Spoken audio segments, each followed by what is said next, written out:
Moko. Moko. Moko.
Merci peuple congolais, merci vraiment mingi. Donc bande konangai ba situation ezali ebele yango tozali kosala biso tozali wana tozali passe-partout tozali wana donc tosala ka ba vidéo politique socio-culturelle. Donc ça dit tozali partout et yango wana bande konangai donc beaucoup kamwate beaucoup mona biso na makama musique beaucoup kamwate beaucoup mona biso na makama sport beaucoup kamwate beaucoup mona biso na makambo ya comédie ya théâtre etc. ya sport tozali partout. Donc bande konangai tozali awa tozali ko mobiliser peuple na biso parce que situation ezali catastrophique et mboka na biso ezali occupé ezalaka infiltré et comment occupé. Tu retiens une séquence, il y a président de la République ou leader, il y a Afdel ou Ayaki na bango, babalu kelekiye et puis ajoa ki mikano étant ajoa ki mikano ndekonanga bango pe babalu kelekiye. Donc tu retiens la bino Laurent Désiré Kabila alobaki awa azali explicite en la matière. Bolanda.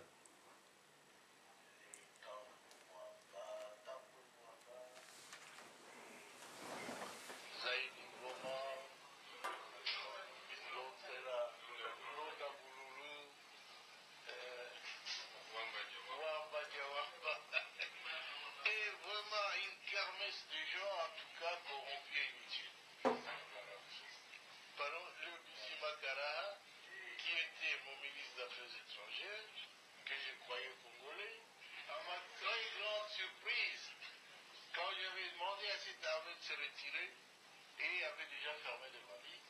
Ils disent leur armée se retire, ils se sentent en insécurité. Je dis mais non, votre armée reste. C'est l'armée rwandaise qui se retire. C'est pas la vôtre. Mais ils ont disparu. Et j'ai compris qu'ils n'étaient pas congolais alors. Parce que l'armée qui s'est retirée était rwandaise. Un ministre congolais, un ministre d'État a disparu. Un ministre des Affaires étrangères a disparu. Voilà, Bolanda, Moutamema Bango. Infiltré au sommet de l'État. Alors ainsi on aura pu découvrir des documents où Kagame dirigeait ces gens-là, où il complotait pour que les tous se prennent la tête de ce grand pays qui n'est pas le leur. Bolanda, mais ils l'ont pris. Ils veulent en prendre la tête. Quoi? Mais c'est pas possible, ça a été très grave. On a vu tout ça. Et ils ont pris la tête du pays. Donc Bandegonanga, c'est très important. Tant aux autres babiloko pour un peuple à comprendre. Place de Wouti, place de Zaliko Kende. Et Biloko et Salami, Laurent Désiré Kabila est prévenu. Ayoka qui ont aillé Bakiango. Mais et Salami, Batouana, ils ont atteint leurs objectifs. Ils ont atteint leurs objectifs grâce ou à cause de Naondeko. Et on a donc tous les côtés pour nous se comprendre, qu'est-ce qu'il faut et le Ronin Ezali et surtout donc ça dit il y a trop de confusion, trop de manipulation et bah congolais mingi balingi kaka bazwa pouvoir pour na pouvoir. Donc sens patriotique oyo bazan ngona mutute. Mais Laurent Désiré Kabila imta yaki na bango. Sens patriotique et côté là qui a comprenez que donc tous allez infiltrer et balingi bazwa pouvoir na sommet de l'état et lelo ba captura sommet de l'état na biso. Et batu mususu bazali ko accompagner bango quoi batu ko ba Félix Antoine Tshilombo. Donc baza ko joa pouvoir pour na pouvoir et certains politiciens ba leaders au bazali donc lelo na Congo bazali ko accompagner loko wana. Donc balingi biso to landa bango na nzela wana. To ko landa bango te. Bazali ko dénoncer eloko moko te, mutazali ko dénoncer ezali ngai, ezali yo, ezali yekuna ndeko. Donc ça dit batu wana bazali batu ba politiciens bazali lobby batu akwa battre bango batu ya ko tia bango na champ de tir. Donc c'est à dire to yebi na ba pays mususu ba kombo ba famille mususu lelo bazana problème pour na ba pesa même ba candidature. Famille Najo Orange na Hollande ou na Belgique puisque Hollande na Belgique partenaires ensemble. Donc famille Najo Orange na Belgique bobeta na nini lelo bazana problème parce qu'il y a eu un problème à l'époque pour la famille na ba accéder na pouvoir na Belgique. Donc décret moko ezali on est bloqué à bango ba kene na même na Union européenne et bloqué à bango pour la ba accéder puisque donc au peuple belge ba Joaka Mikano ça fait plus d'un siècle cette famille là en souffre. Mais ezali ba ndeko oyo ya bango oyo ya lelote ezali ba koko na bango donc ça dit toute la génération là ezali bloquée na niveau politique belge. Lobby to sala ngo na ba mboka na biso na ba famille belé.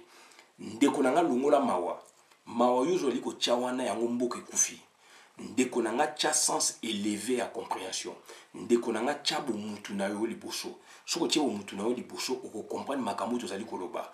Puisque yo ozali ko comprendre te zo betela bango maboko ozali donc au dialogiste yango wana siko batu wana bozali ko pesa bango maboko bozali ko pesa bango makasi. Bandeko na ngai c'est choquant pour na koyebisa bino makambo na ngina lo basikoyo boko comprendre ngai te mais c'est ngel to lo ba yango soto lo bien ngote to se comprendre te.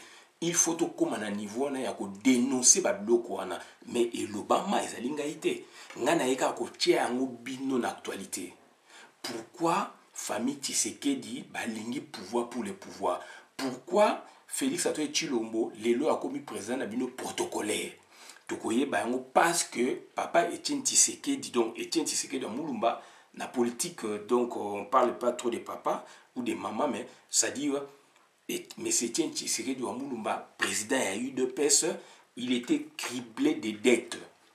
Azayaki na ba nyongo eluti ngam na lobengo te c'est un des fondateurs à Loba yango ezali na ba vidéo ba fondateur 6 volumes bandeko na ngai bobeta histoire il y a eu de pèse ba les fondateurs de l'UDPS parlent bobeta blog moi na Google bokomona 6 volumes avec le directeur Mikobe donc il y a RTNC na découpa déjà ba partir na côté ça ba vidéo banda kala mais na zongiseli bino puisque Congolais à Bosanaka. Donc, Félix Antoine Tshilombo a succédé na papa nae na ba niveau ebele. Parce que bazaki criblé de dettes. Autant de fois papa Tshisekedi donc azali ko linga azala bazali ko linga bazali ko nommer premier ministre azali ko boya ou azali ko sala ndambo atiki il était criblé de dettes. Il y avait des multinationales, il y avait des gens qui venaient vers lui et que lui il leur promettait n'est-ce pas des merveilles ce qui a commis donc la primature c'est ce que Félix aujourd'hui fait, c'est ce que les autres ont fait, d'où ce monsieur Etienne Tshisekedi wa Mulumba était criblé de dettes. Ce n'est pas moi qui le dis, c'est un de ses collègue donc fondateur de l'IDPS à la personne de Raymond Mukoka si je m'abuse. Donc il y avait Charles Dia, Raymond Mukoka et Paul Kapika Chabangi. Botala ba volume wana na ba mama o basi ya ba fondateur ya UDPS bakufa bokoyoka ba vérité ya UDPS bokoyoka ba vérité ya comportement ya Etienne Tshisekedi. Donc son fils azali kamikaze ya famille, son fils ça dit est venu honorer la facture donc impayé autant d'années ya papa naye.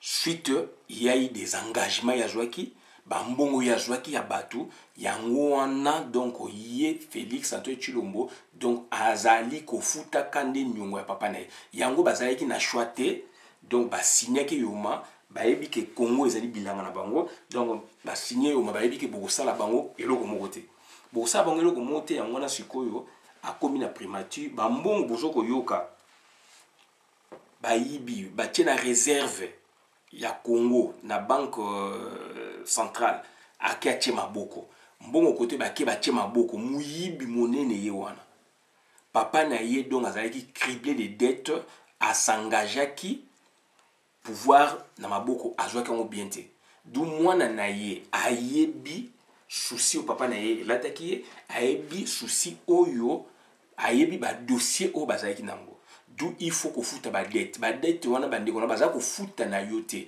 baza ko futa na ba multinational ba dette baza ko futa na mindele o esengeli ba pesa bango ba marché ba musu ba pesi bango ba marché en compensation na ba biloko wana yango wana donc héritage ya papa Tshisekedi ezalaki blagité c'est donc un héritage ou une succession des successions même to ba succession Etienne Tshisekedi et succession Etienne Tshisekedi il faut pas botala yango na cadre ya mwasi na mobali babalani régime matrimonial succession régime matrimonial puis mutakufi succession bimi non que il faut bomana no régime matrimonial pour botala succession après bokabola na batu non donc ça dit régime autokoloba yango bandeko na ngai succession toza koloba yango ezali aussi na sens wana mais tokotala mini côté dette oyo mutu atikaki donc ça dit succession et que na sens politique et que aussi na sens ya famille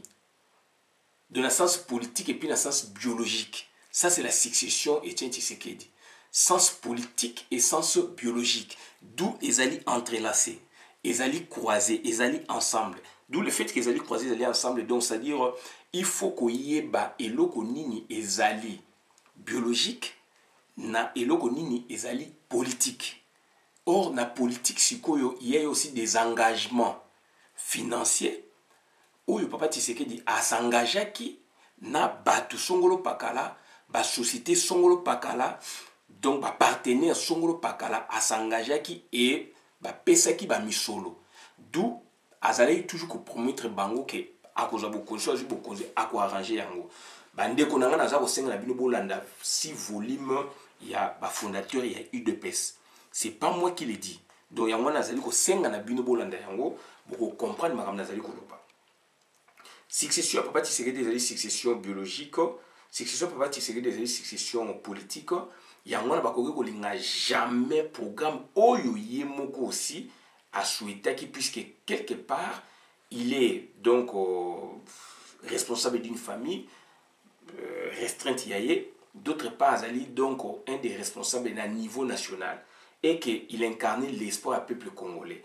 Makambo oyel alingaki pe asala ki yango na niveau national ou a souhaité que ça na niveau national après sa mort famille naie et kowe ko linga ngote puisque atikela ki bango ba dette. Félix Tshisekedi est en train de payer et il a déjà payé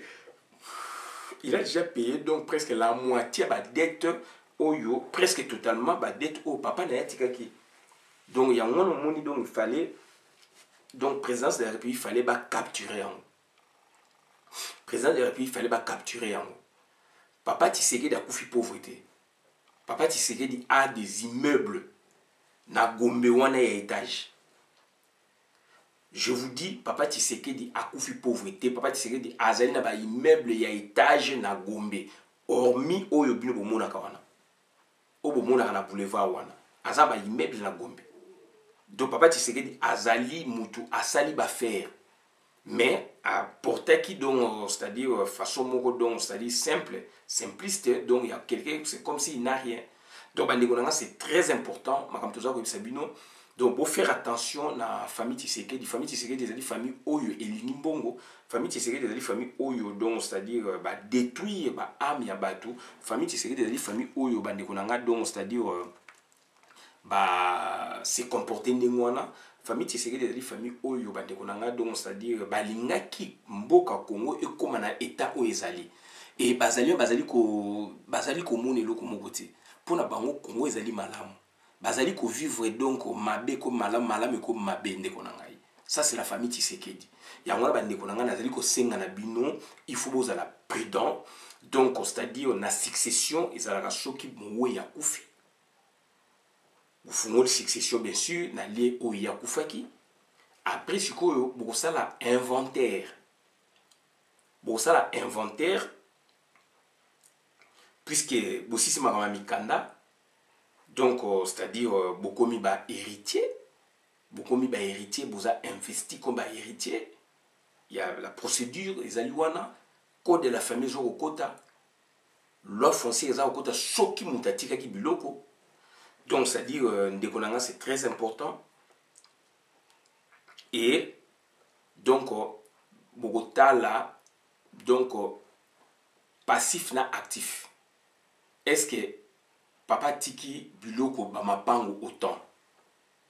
Est-ce que tiki ba nyongo? Est-ce que ba mapango ezaki na ba dette, ezaki ba crédit? En dehors ya wana est-ce que papa tiki ba mowe, papa kaka maman aussi. Donc est-ce que mowe papa nanga ou maman nanga atiki ba nyongo azwaki? Est-ce que ba nyongo wana crédit azwaki? Ba nyongo ya azwaki pa bato suite à problème est-ce que ezali supérieur na biloko oye atiki? Biloko ya tiki soto teki yango comme ça par exemple 10 zaïr et que papa tiki nyongo ya 12 zaïr. Mwana msho ko boya. Mwana msho azali na droit ya koboya. Donc pour la koboya déjà il faut opé sa position ya ko accepter succession comme ya koboya succession. Ko accepter succession comme koboya succession mais balobi bien que mwana na droit civil aussi donc balobi que mwana afutaka nyonga ba parents. C'est très important. Moi, na futaka nyonga baboti na ye. Mais na droit de succession balobi que moi na akoki ko boya pe ko ndima succession. Bato mona gaso papa kufetiki biloko donc automatiquement mutu fa ndima. Donc soko oboyite donc ondimi, soko ondimite donc il faut manifester na boyango, na boy succession wana. Mais du moins succession il faut botter là actif na passif. Ya on a bien actif biloko au papa tiki. Et ça na valeur ya 10 aïe. Ba nyongone ezali valeur par exemple ya 15 aïe. Donc ça dit ata boteki biloko wana boza su na nyongo ya kofuta batu wana. Donc ce qui siko bino tu e komike donc bobo ya l'état aussi a ko imposer bino. Puisque bozali na obligation ya kofuta dette ba boti na bino. L'État a l'obligation d'imposer bino. Donc ça c'est un fait. Et papa Tshisekedi Koufi, c'est un homme qui a amassé des biens matériels. Atiki moi c'est atiki bana. Aza n'a pas biloko par-ci par-là, n'a pas Afrique du Sud. Et papa Tshisekedi Aza n'a pas poto, ba yeb sa binoté. En Afrique du Sud na poto. Donc na Kinshasa, Aza ba immeuble partout na Congo. Et donc atiki mwasi atiki bana atiki biloko mais azaiki na banyongo na cas de politique azaiki na banyongo o ya s'engagea ki na ba décideur musu na bato ya kopesa bango ba marché puisque politique bandeko nanga tango boza ko sala makama politique ba mboka lokola Congo ko accéder na magistrature suprême. Il y aura des sociétés au bas pour approcher Bino. Il y aura des multinationales au bas pour approcher Bino. Il y aura des multinationales congolais, nationaux comme étrangers pour approcher au président de la République. Vouloir ou pas, il y a vers eux, dans le sens il y a travailler, dans le sens aussi, donc il y a faire, tant aux même candidats, même qu'on foute la campagne. Puisque nous avons un potentiel donc populaire, il y a l'électorat, on va assurer bango. Et papa Tshisekedi l'air assuré en cas de n'a faveur boé, exploitation à côté boé, et autant de fois durant la transition etc. N'a pas accéder à ma élection. organiser l'élection papa Tshisekedi autant de fois à promettre bateau puisque a joué qui mis solo si comme bilo qu'on a s'apaiser dans leur famille Félix a bien Félix a dit kamikaze Félix na famille na bazali kamikaze biso toza ko loba vérité mais famille nezo ko mona bonté Félix a dit kamikaze oyo ayena nkosisa don nyongo ya papa na ye ba dette au papa na tikaki ça c'est sur le plan politique. Sur le plan politique, donc, c'est-à-dire héritage politique, donc, les alliés aussi compliqué. Héritage politique, c'est-à-dire pour accéder au pouvoir, il y a papa naïe, il y a pouvoir de politique, il y a eu deux pièces où les alliés détenus na papa naïe, ça c'est le 1. À boy, à bengani baninga mouchouchou, collaborateur na bango. 2, il y a papa naïe, et puis il y a donc c'est-à-dire collègue na bango. Deuxièmement, c'est-à-dire héritage politique, puisque succession, héritage politique par rapport à quoi? Donc par rapport il y a nyongo oye wuti na nzela politique. Nyongo oye wuti na nzela politique to benga pe héritage. Yango to ko parler donc actif na passif. To benga pe succession.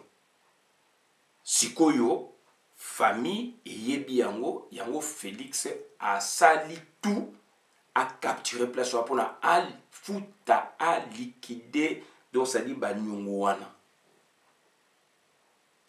à liquider banyongo papa na azalaki nango je dis bien ce n'est pas moi qui le dit donc bodlanda pour na o attaquer ngai o lobela ngai donc tala vidéo ya ba fondateur basali ba vidéo wana papa Tshisekedi vivant en 2012. Papa Tshisekedi a koufi na base de 2017.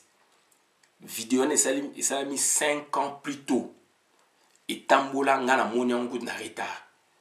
Donc Charles Mukoka, non pas Charles Mukoka, donc François Mukoka, un des fondateurs, azali explicite en la matière. Azoba que Papa Tshisekedi est criblé de dettes. Azali chargé de dettes. Azali ba nyonge belé n'époque. D'où moi na inde mutaye ko futa ba nyongo ya papa na ye. Et ce n'est pas $50 000, ce sont des millions de dollars. Donc bandeko na ngai tozali ko yebisa bino makambo ezali frais. Tozali ko s'appuyer na ba source. Je vous cite source ezali na vidéo. Soko yebi yango te na informé au bobeta donc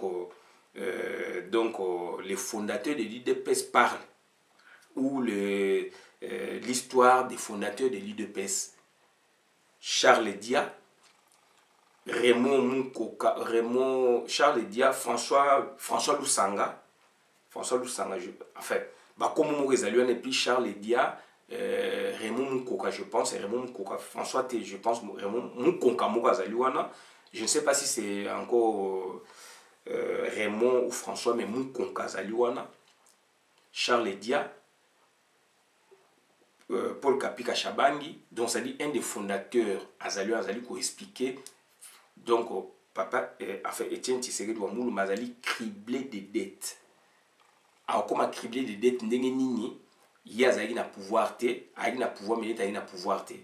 Criblé de dettes on est où tu as donc ça dit a pesa ki batwana pouvoir ezaka bongo batu bako ya vers yo opérateur économique ba boye ba grand commerçant ya mboka na yo ya libanda puisque bazana besoin ba marché boye ba ko pesa yo même ba avance soko za makasti ba ko pesa yo même ba avance donc bande onanga tout faire attention donc un des fondateurs aloba yango mutu moko a discuté na kata plateau et puis donc les loyo papa Tshisekedi azalité et tout moni donc on dingue moi à se comporter mboka ezali ko marché te mais azali wana te donc muyibi ya mbongo donc terrible ba kotiti na secteur minier pour compenser pour na koyiba et puis ba yi préparer pour ba yiba donc sous bolandi encore vidéo na opesa bino piste vidéo donc il y a Jean-Pierre Beaufoy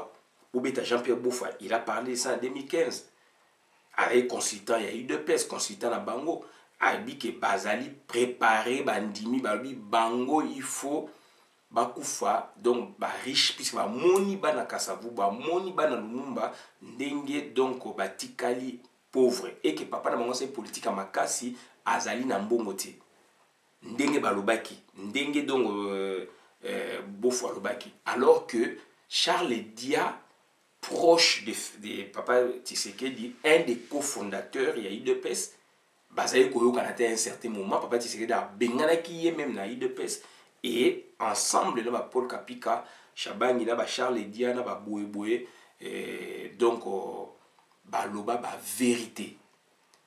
Donc c'est-à-dire il y a un fondateur hein, mais il y a un fondateur qui est là.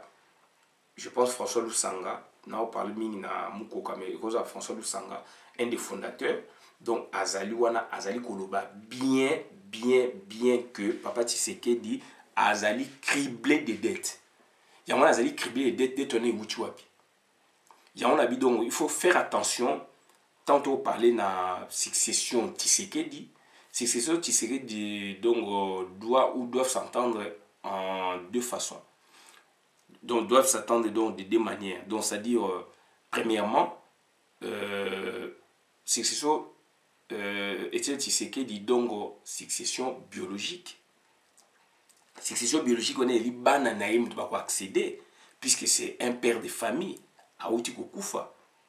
Moi nanae bakozala investi, moi si nae akoza peut investir ou pas, moi si nae donc bango to akabala biloko na bana nae na famille nae Tshisekedi biologiquement parlant. Mais ce que succession ou héritage de côté politique. Côté politique, ils en ont deux volets. Volet à dette, où Papa Tshisekedi a contre-attaqué, tout en donnant espoir à bateau grand opérateur économique il y a monde, il y a Congo même il y a monde. Donc ba pesier ba misolo oyo azaki incapable ya ko futa yango, mais bana nae ba yebi famille ba yebi yango yo ba futi yango. Donc, si on a commis certes libre, aussi ça va nyongo au Papa Tshisekedi a joué qui oyo a prometaki bango bons et merveilles. Malheureusement, pouvoir y a présent république et comédiété ou y a primature et comédie malamouté. Mais a prometaka bango. Ce sont des dettes donc ils ont daté. Donc ça c'est la succession politique. La succession politique il faut voir donc deal wana, deal et outil na Papa Tshisekedi et outil na Félix T. Félix n'a fait que donc ça dit copier sur son père. C'est un héritage aussi. Il y a Mabé. Il y a un côté politique, il faut que l'héritage. Il y a que succéder n'a pas pour dans un pouvoir. Ça c'est de un. Côté politique, il faut que l'héritage. Oyo a tikeli bango dette. A tiki dette puisque a joué qui bon wana et servait qui peut na bango ba sombi ba concession ba somba ma pangu ba boyeboy. Papa Tshisekedi azan ba le pangu na ville. Il y a étage. Donc ça dit c'est très important d'où et sengela qui ba futa ba nyongo wana. Ça c'est sur le plan politique. Puisque nyongo dette et kotaka aussi d'autres on a volé politique et puis volé biologique puisque moi na a futaka dette ya ba parents nae. Mais et le bami peut aussi que ceux qui muta kufi ba biloko netikali ba héritier so boza investi héritier aussi a ko renoncer a ko boya comme quoi accepter donc succession. Et dans le cadre dans le cadre politique, ils ont lié dans le cadre biologique, donc dans le cadre politique, à contracter dans le cadre politique, ça n'a rien à voir dans le ménage, puisque dans le ménage, dans le régime matrimonial, donc ils ont makamususu, yé azu makamu côté politique, mais et côté biologique. D'où maintenant son fils, Félix Antoine Tshilombo, andimiko honoré ba facture à papa nae, na mbongo yanga inayo, na mbongo ya l'État. Donc, il faut ça un travail minutieux pour que yeba succession Papa Tshisekedi et l'incolbanini succession Papa Tshisekedi ali côté volet politique avec ba dette politique oyo mwana na yazali ko futa puisque prometaki batu et puis côté biologique oyo papa tiki biloko bana ba héritier il faut pas accéder na mwasi na. Donc ça c'est autre chose. Ya mwana bandeko na nga nazali ko attirer attention na bino pour na ko yebisa bino to faire attention, c'est-à-dire famille Tshisekedi des famille oyo donc c'est-à-dire et rendre ba service ma bé na nation.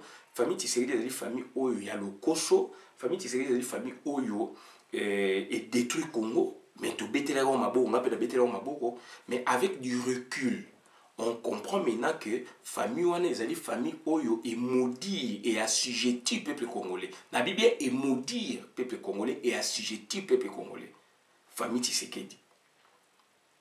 C'est très important bandeko na ngai. Donc c'est-à-dire prenez qui biso démocratie mais biso donc occupation, prenez biso donc bons et merveilles, biso donc chaos, biso famine, biso désordre na Congo. Donc c'est très important. Famille Tshisekedi, ezali famille oyo ba stratège ya mabe puisque ba créer une psychose na Congo. Ba bangisa kiyo pona ke tondima to kene na dialogue alors que mutu donc mandat na e silaki. Ba ki na bino na dialogue papa Tshisekedi na bien na ADN na biso to solo laka puisque aliaki mbongo. Il faut satisfaire bateau Pesembo, Hippolyte Kanambe, Tuti Power. Et moi, je Félix Azori Sabino que tokende na dialogue parce que Kabila azali na minduki akoboma peuple congolais. Voilà. Donc mutu ya lolengi ndengwana. Lelo yo azana bokonzi bino boko lobake Félix donc azali congolais. Bo lobake Félix a osama na Congo. Bandeko vous rêvez ou quoi? Vous rêvez ou quoi? Et dans notre temps, Batou, il y a tribu naye mingi, bazali, ko s'organiser dans l'association. Ce qui est le bim makamoumabe pour la Félix bafundi Patrick Mbeko. Puisque Patrick Mbeko a télémé Paul Sampou, si ko ba s'organiser dans l'association na bango donc ba juriste ya munoko na bango pour na au lieu que ba travailler pour na makama Congo non. Bah comme chiko donc corporatisme moko boye donc ça dit bah sangani na groupe mo basali à dessin pona ko calmer ko kanga batu minoko banani batu o basali na droit ya ko parler et Patrick Mbeko donc ça dit na Canada donc azali déranger entre guillemets na banani na bandeko ya Félix basali ko ba monoko moko puisque basali donc ça dit basali l'association donc ba juriste non seulement ba congolais mais ya munoko ya Félix et nga naza ko soutenir Patrick Mbeko ndeko nanga tozo senga na yo o soutenir Patrick Mbeko puisque alobi makambu ezali sembo famille Tshisekedi ezali famille ya miyibi famille Tshisekedi ezali famille ya miyibi famille Tshisekedi elingi bonheur na yo te ndeko famille Tshisekedi donc ça dit bazali criblé de dettes moi na ya uti ko si ça ba dette toujours na source moi na ya uti ko si ça ba dette ya papa na ye a uti ko sepela a honorer facture ya papa na ye oh ça n'a rien à voir na makamamboka a honorer facture ya papa na ye oh a joué qui durant plus de 20 ans au bas de la conférence nationale souveraine il a promis des gens pour ne pas réaliser. Il a joué une somme colossale au moins en année à outil aussi à CPLI. Et les loyaux donc bazali kowe la CENI et Paul Sampou azali kuna ba démontrer Paul Sampou na musala yi azali ko sala en tant que donc activiste à droit de l'homme partout place bazali ko sengi expertise azali ko tinda ba expert yande ba do ya monoko na ye ya monoko mboka na ye. Alors il y a azali muta droit de l'homme azali censé à comprendre donc à koki kende na tribalisme était nakati ya droit de l'homme. Ça c'est le procès Yombi mutazali kolobayon. Et Yombi aussi puisque azali muta droit de l'homme donc à côté na fichier à côté na dossier donc il y a Paul Sampo. Bande konanga tribalisme donc ba ezali nakata makila na bango. Tribalisme ezali nakata makila na bango. Bazali koko sa yo yango il fallait tout comme à niveau oyo pona yo congolais au comprendre pona yo congolais tout ça ko passer na épreuve et le bi membre ya peuple mokonzi fondateur donc ya peuple mokonzi commandant eso abido tout ça na douleur et enfantement mama pona bimisa mwana donc a mona ka pasi yango tout ça na douleur et enfantement président ya peuple mokonzi donc fondateur commandant eso alobi yango polele donc bandeko nanga c'est très important eloko wana botyango na mutu ndeko nanga boza koloba mutu songolo pakala o aza ko se comporter boye visa bina ba leader boye bandeko nanga na combat na révolution ba bomaka bato famille Tshisekedi basali révolution pour nous tuer famille Tshisekedi ezali ko sala révolution pour nous tuer et bazali ko boma bato na nzala bazali ko boma bato na makambo ebele ba yibi mbongo papa na ya yibaki mbongo ye pa ye ko yiba mbongo et bato bazali ko kufa na moment oyo mais yo ndeko za koloba te yo ndeko zo koloba te puisque zo mona bango bazali bandeko na yo mais bato wana bazali ko yiba mbongo ba bomi ba âme ya bato bazali sans pitié. Patrick Mbeko ozali na soutien nanga Christian Bolabiama. On ne peut pas accepter comme ça. On ne peut pas accepter comme ça. Tribalisme est à niveau ni. Dans l'entretemps, succession au papa Tshisekedi d'Azali, Félix a hérité nango, et une succession politique et biologique. Côté politique, donc il y a des dettes politiques au papa Tshisekedi d'Azali qui n'a cadre naïe, au lieu que ba fouta ngo na batte kama pangu na baza nango, ce qui est au benini comme ba procès non, donc ba sali que ba accéder na pouvoir politique, ba kangambongo mbongo wana pona dongo sali bayi baba futa ba nyongo papa na bonga zwaki. Et papa Tshisekedi dit cribler les dettes, c'est pas moi qui l'ai dit. C'est pas moi qui l'ai dit. Voilà ba nekonanga makamu otoya websabino. Donc ça dit Patrick Mbeko leloyo donc ba lingi ba kangse munoko alors mutazali libre.